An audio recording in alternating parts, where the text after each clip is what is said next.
Back to Morning Joe. Mark Halpern is still with us, and joining us from Capitol Hill, Republican Senator from Oklahoma, Senator Tom Coburn, and also with us at the table, national political writer for New York Magazine, John Heilman. Gentlemen, thank you for Tom Coburn, always great to see you. I noticed you got the beard, and you've decided to keep growing the beard until the budget's balanced, right? Exactly. Is that what we're going to do? I think I'd be stepping on it. No doubt. Hey, so Tom, it's fascinating what we did. You know, the fight that we fought in 94, 95, 96, and then Republicans forget about deficits and debt. You stayed up there, fought the good fight. It looks like the world's coming back to you now. Well, you know, even though people want to deny the significance and seriousness of our problems, they're real. Everybody in this country is going to have to make a sacrifice for us to get out of it.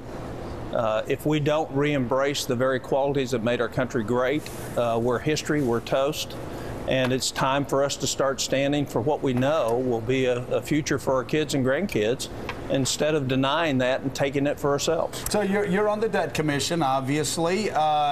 Do you believe that there's a possibility that members of Congress will follow some of your recommendations? Well, they don't have any choice. Either we're going to follow it or we're going to have it put to us like Greece and Ireland. And it's going to come very much sooner than everybody thinks, all the pundit think. The economists, the international economists that I talk to say we have a short time frame to put our house in order. And I believe that's true. All right, Senator. So let's look at some of the options. As you guys heard, members of President Obama's Debt Reduction Commission indicate they are split over a plan calling for long-term spending cuts and tax increases. Yesterday, Chairman Erskine Bowles and Alan Simpson released their final proposal, which includes this: measures to cut the deficit by nearly $4 trillion over the next decade. It also proposes the elimination of popular provisions like the mortgage interest tax break and a gradual increase of the Social Security retirement age.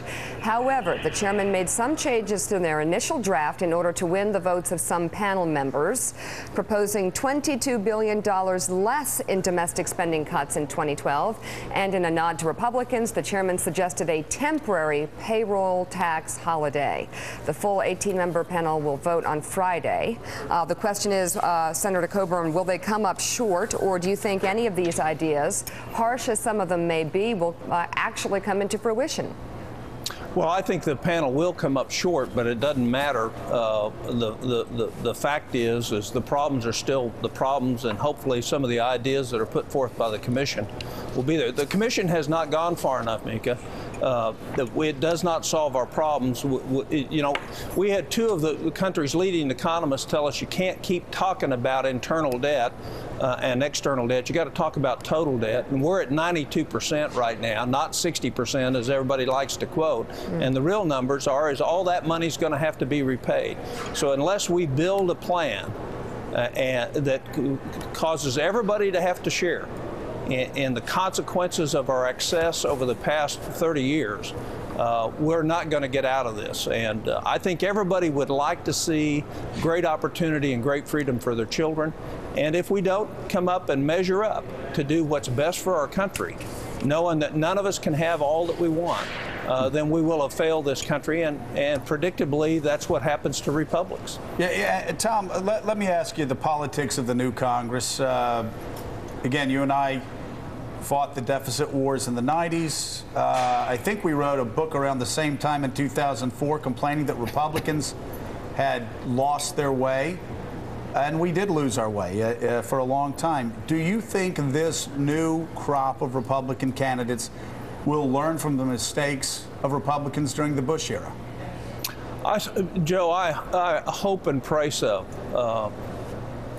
You cannot have it both ways. And, you know, the real issue for politicians is you can be a politician one of two ways. You can play the game and try to look good, or you can be absolutely honest with your constituency and say, I'm going to do the best right things even when you don't agree with me.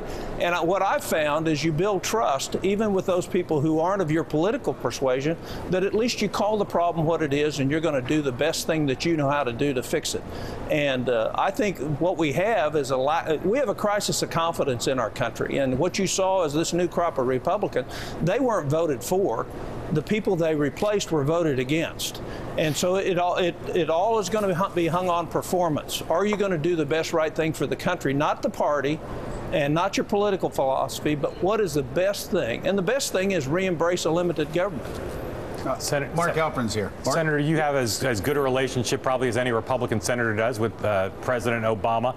Is he a committed deficit hawk who wants to solve this problem, or a free spending liberal, as many of the people in your party say he is? You know, I haven't talked with him in that regard. What I would tell you is it doesn't matter what his philosophy is. The international economics is going to dictate what this country is going to do in the next couple of years. So if we want any choices, we need to be making them now. So it doesn't matter what your philosophy is. Sorry, Senator, you may not have talked to him, but you must have an instinct. Is he committed, as you are, to getting control of the deficit, or is he a socialist or a free spending liberal, as a lot of people in your party say he is? Well, I can't characterize him. I don't know what he'll do, but what I know is what has to be done, and my hope is hey, look, I like President Obama a lot. He is a personal friend of mine, and I know he loves our country, and my hope is that he will embrace tougher than what we've recommended solutions for our country, because quite frankly, this recommendation doesn't go near far enough to get us out of a hole. Hey, Tom Coburn, thanks for being with us. As I told you when you got elected back to the Senate, there are very few times that I cheer when I see a political result come across, but I did when you got back involved in the fight. We thank you for that, because you've always been a champion of limited government. But I also want to thank you for what you just said about President Obama loving this country and standing up and defending Nancy Pelosi, even though you and I disagree with him ideologically, and saying she's a good woman. I just can't thank you enough for that. You set a great example for leaders in both parties. Thanks. Well, thank you. All right, good luck, and good luck with that beard. I hope you don't have to grow it too long. It's not a beard, Joe. I'm just not shaving for a while. Okay. I like it. All right, different thanks way a lot, of looking Tom. at it. Great talking to you.